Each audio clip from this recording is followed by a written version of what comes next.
قصتنا النهاردة عن كمية ندالة وخسة ما توصفش. بنت أصرت تخون جوزها مع واحد أهدر كرامتها أكتر من مرة، والخيانة في الآخر خلصت بأبشع جريمة قتل ممكن تتخيلها. في سنة 2008 في قرية صغيرة في محافظة البحيرة، كانت نهى بنت عندها 18 سنة عايشة مع أبوها وأمها.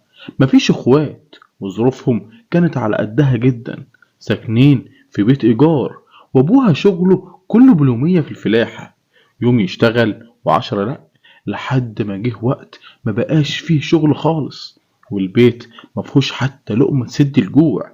أبو نهى شاف إن الوضع ده كده مش هينفع، خصوصا إن بنته في الثانوية ومصاريفها زادت. في يوم وهو قاعد على القهوة بيحكي لواحد صاحبه عن الظروف، صاحبه قال له إن في صاحب مزرعة في 6 أكتوبر بيدور على حد يشتغل جنايني وبواب لي فيلا، والمرتب كويس. أبو نهى شافها فرصة، لكن كان قلقان يسيب مراته وبنته لوحدهم. راح قابل صاحب الفيلا وطلب إنه ياخدهم يعيشوا معاه في أوضة الجنايني. الراجل رفض الأول، لكن بعد إلحاح وافق. وفعلا أبو نهى خد مراته ونهى وسافروا على الشيخ زايد، ونقلها في مدرسة قريبة هناك. نهى أول ما راحت الشيخ زايد نفسها كانت تعيش قصة حب زي أصحابها. في يوم وهي قاعدة في جنينة الفيلا شافت شاب واقف جنب عربية.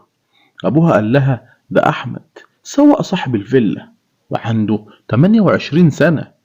من أول نظرة حصل إعجاب من الناحيتين، وبعد فترة قصيرة اعترفوا لبعض بحبهم.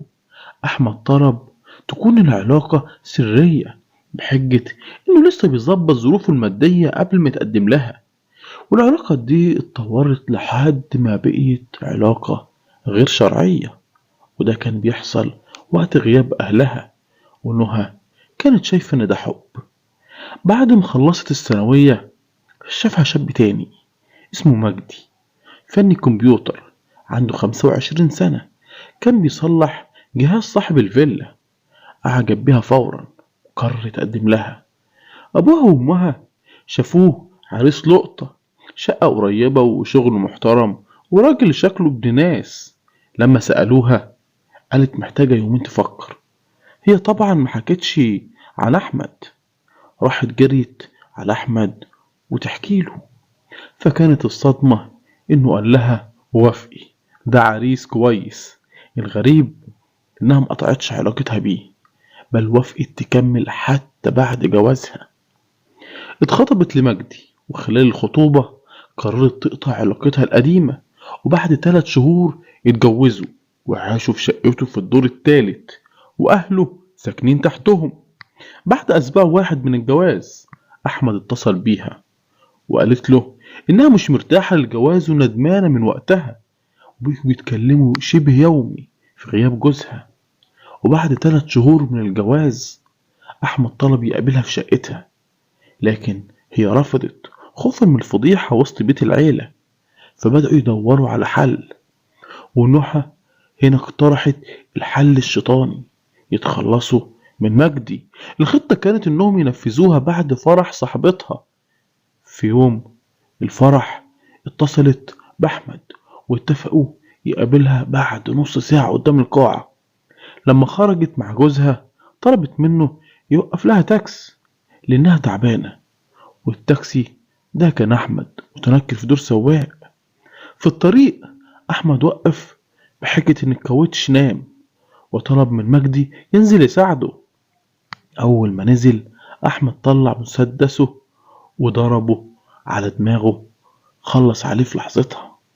وكمان ضرب نهى بظهر المسدس علشان يبعد عنها الشبهة، وخد دهبها وخد فلوس جوزها علشان يبان الموضوع سرقة وهرب.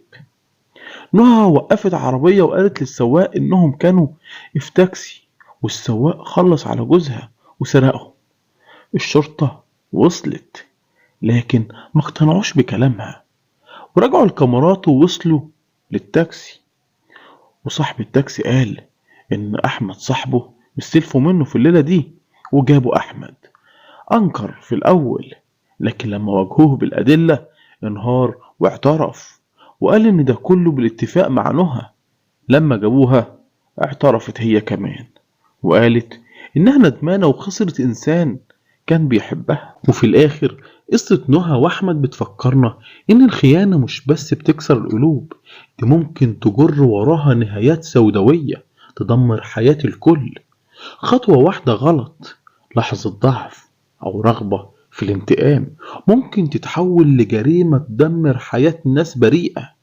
الحب الحقيقي عمره ما بيتبني على الكذب والخيانة، واللي بيخون مرة ممكن يخون 1000 مرة.